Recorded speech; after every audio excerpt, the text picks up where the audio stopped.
প্রায় তখন রাত 1টা বাজে।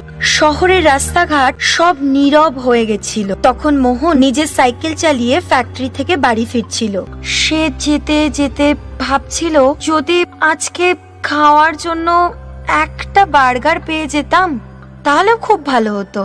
বার্গার খেয়েই রাত কাটিয়ে দিতাম, তাহলে খাবার বানানোর ঝামেলা থেকে বেঁচে যেতাম। সে এই কথা ভাবতে ভাবতে যাচ্ছিল, তখনই তার নজর পড়লো একটা বার্গারের গাড়ির দিকে। রাস্তায় এক জায়গায় রাতেও একজন বার্গার বিক্রি করছিল।